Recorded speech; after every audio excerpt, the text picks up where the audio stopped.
The next one we're going to do is our chicken pesto. Before we go on to our chicken pesto, is there any questions about the one we just did? You can see this crust that we have for us here. I pre-baked it.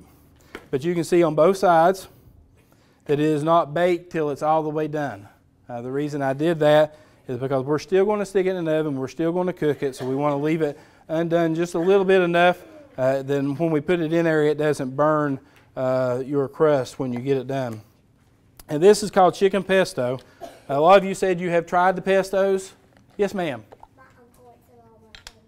Like it what? Oh, okay. All right, at Mellow Mushroom. So you can tell him you went somewhere else and learned how to make pizzas tonight, okay? No, okay. So what we're going to do is we're going to take our pesto, and like I said, I've got two kinds I want to use tonight, and we are going to kind of split it up just a little bit. So this is our original. What does pesto have in it? Oregano. What? Basil. Basil, olive oil, some garlic, some different herbs and spices. It depends on whose you get as to what exactly is in it. But a basic pesto recipe is garlic, basil, and olive oil. That's it. A little bit of salt, a little bit of pepper. Does that look good to you all? I love, if you can smell what I'm smelling right now, it is really good. You may be able to even smell it out there right now. I had a pesto sauce made one time. It used almonds in it.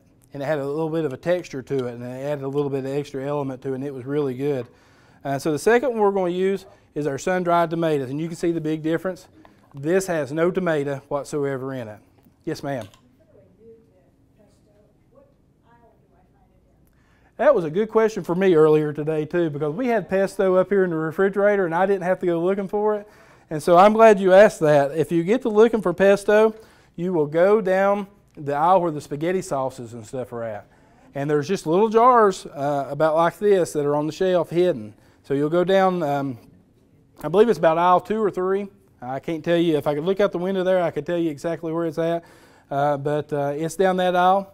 And if you can't find it, aisle 3, Jessica look out the window for me, aisle 3. So you can go and look down through. I had to look myself today because one of the reasons I decided on this recipe is I knew we had pesto that needed to be used in this refrigerator. And I thought, well, I'm going to go ahead and get some. And then I went looking for this. And so, but it is all down aisle 3, right? Okay, yeah.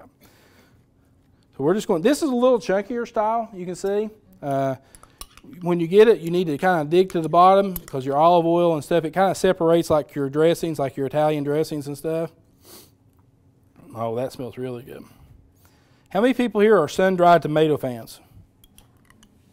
What do you eat sun-dried tomatoes on? Anything. Pizza. Pizza? Turkey. Pasta? Turkey? We sell a turkey. Have you heard the turkey we sell in the bakery deli? We sell a sun-dried tomato and basil, I believe it is, turkey in the bakery deli down here that is just wonderful. It is really, really good. So what we've done is we put our 2 different kinds of basils, our 2 different kinds of pesto sauces on here. Now we're going to add some chicken strips. This chicken you have seen before.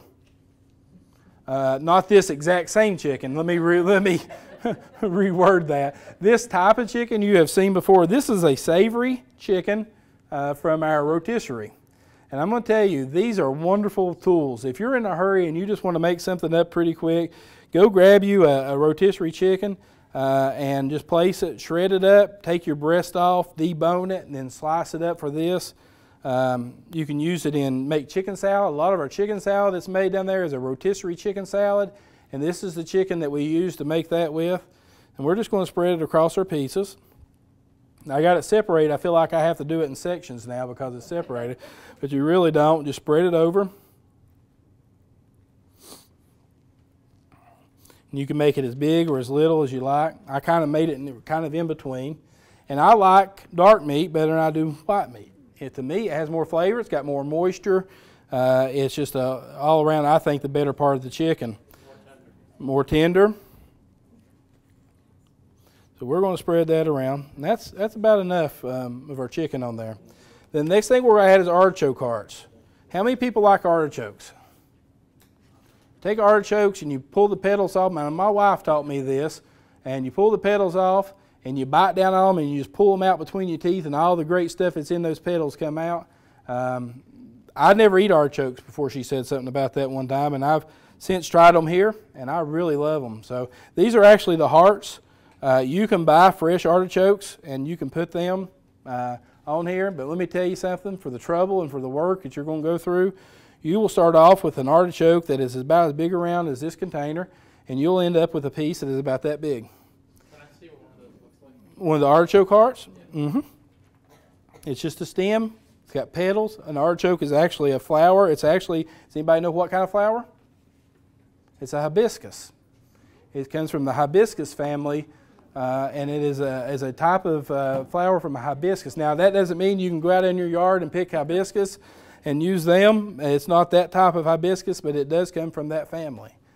So the next thing we're going to do is we are going to sprinkle it with our cheese. We are using feta. How many people knew that feta can do something very special? Can anybody tell me what feta does that's really, really special? Cure appetites. Feta can ward off and even help cure food poisoning. Did not know that until last week, and we had a cheese show up here, and Mary Menard, who is our cheese specialist downstairs, come running down the steps and said, "Keith, guess what?" And I was like, "What?" She says, "Read this." And she got it out and let me read it and everything, and it actually helps to cure food poisoning. Now ask me how. I don't know. They didn't go that far, but it was really neat to know. Our recipe actually calls for a half a cup. That's a half a cup right there. We're going to add a little more. We've got it. It needs to be used. We purchased it just for this. So we're going to add just a little bit more to that. We may not add this whole container. Tell me what some fetas are made from. Goat milk. Not all fetas. I used to think all fetas were, but not all fetas, but some. Huh? They make some of it from buffalo milk. They make some of it from cow's milk. Believe it or not. It's a type of feta. Okay, Peggy, am I missing anything? Can I go ahead and put it in the oven? Oh, this ain't got buffalo on this. It's goat on this. So it looks like our vegetable pizza's coming along just fine. It's cooking up really well. Any questions about this one that we just did, the chicken and pesto? You can use, one of the things that you can use instead of pesto sauce, if you feel like you would really like to try something, is barbecue sauce. Anybody go home and try the barbecue sauces? Anybody? Anybody from last week tried the barbecue? Nobody tried the barbecue sauces. It's a lot of trouble, isn't it? When you go out here and buy a bottle, but boy, it was good. I was proud of the ones last week that tried the vinegar-based. I'm ashamed of the ones that didn't. No, I'm kidding.